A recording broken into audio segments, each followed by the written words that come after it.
Alright, today we're going to be starting our lesson about solving quadratic equations by factoring. But before we can solve quadratic equations by factoring, we actually have to know how to factor. Alright, so we have some special factoring rules when you're dealing with not perfect squares, but perfect cubes. So right now, what I'd like you guys to do is I'd like you guys to write down some perfect cubes. Here we go, ready? 1 cubed is what? Because 1 times 1 times 1 is 1.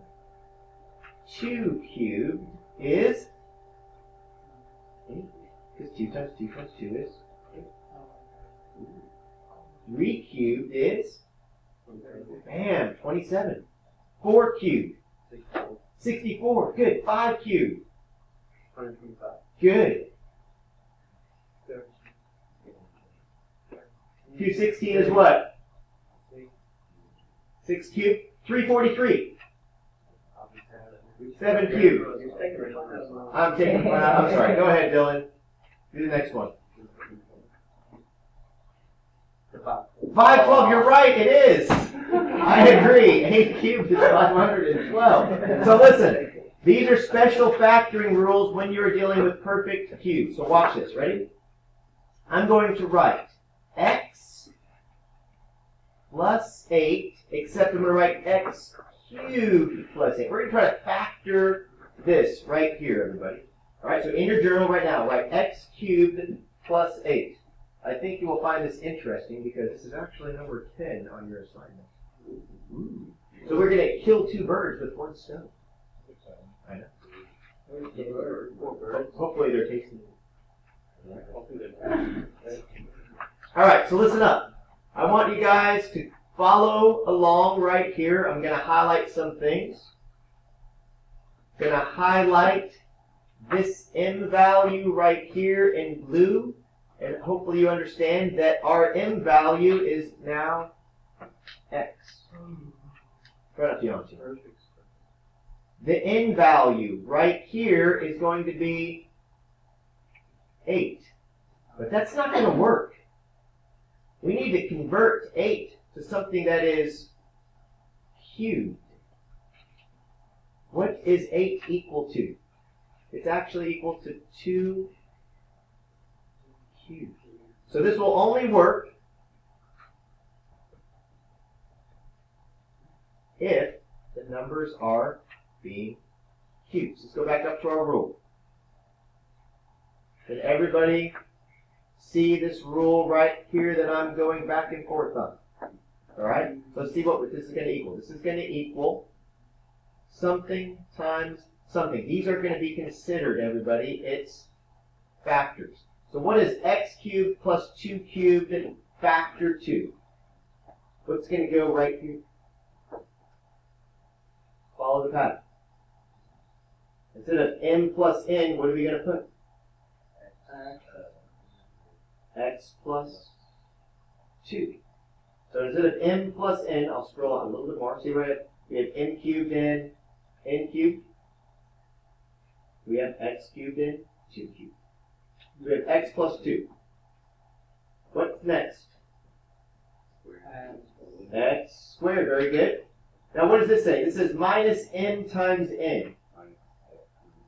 Minus x times 2, but we're going to say minus 2x. Because when you multiply numbers and coefficients, they just get, the coefficient goes first. Plus 2 squared, but we're not going to say 2 squared, we're going to say 2 squared, which is 4. These right here are the factors of this. By the way, we're not going to do it, but if we were to multiply x plus 2 times this trinomial, everybody, we would get x cubed plus 8. Okay? So the factors of x cubed plus 8 are this. Now we're going to do a difference of 2 cubes. Alright? So right underneath this, I want you guys to write x cubed minus 27. X cubed minus 27. Okay? The first thing we're going to do is we're going to make both of these cubic numbers. So instead of 27, we're going to write 3 to the power of 3. going to find the two factors that make up this special difference of two q's. So right now I want you guys to look right here at this pattern. So we have m minus n. What are we going to start out with? Very good. We're going to start with x minus 3. Then it says what? M squared. X squared.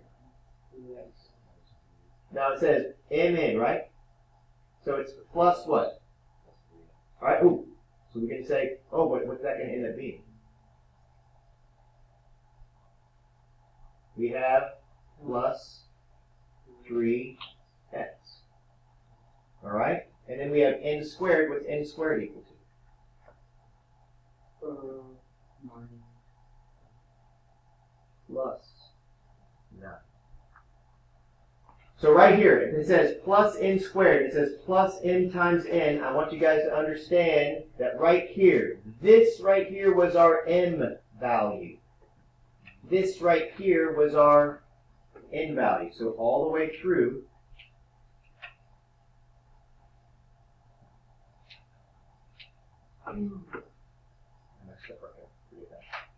what does the 9 represent? The 9 represents the 3 that we had to do what? We had to square. Okay? So these are two special factoring rules. Once again, this would be your final answer. These are the factors of x cubed minus 27. Okay?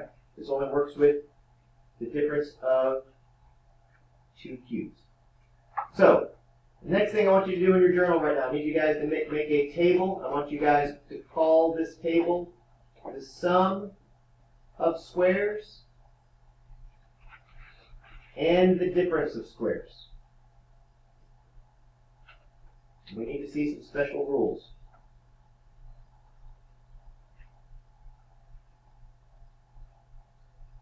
You're going to make a nice table here.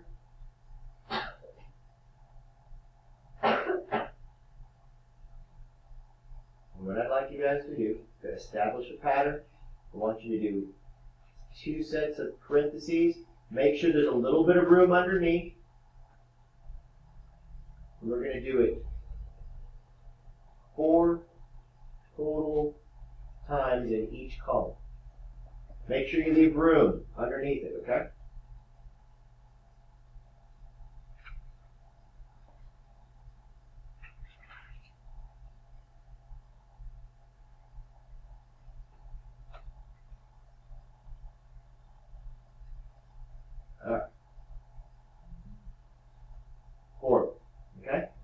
Sum of squares and difference of squares.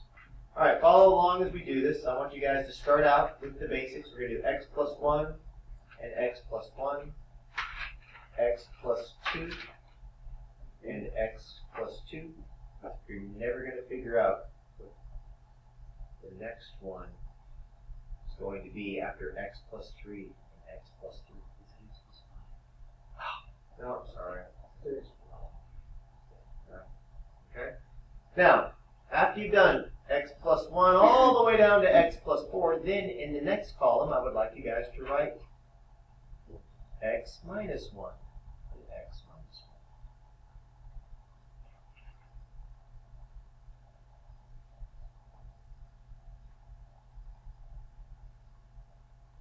1.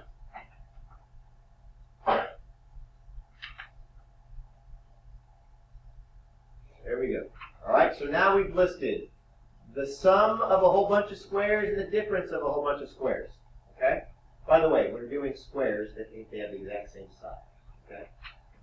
When you guys have x plus 1 times x plus 1, there's a very easy way to multiply these together. We're not going to use the FOIL method. Okay? We know we're going to have an x squared. What is 1 plus 1? Root 2. We're going to put plus 2x. What is 1 times 1? 2. Nope. Right, no 1. So I want you guys to understand that to get the middle term, all you got to do is take these two numbers and add them together, and that gives you the middle term. Multiply them together, that gets you the last one. Here we go. What's 2 plus 2? 4. 4. 2 times 2. 4. 3 plus 3. 3 times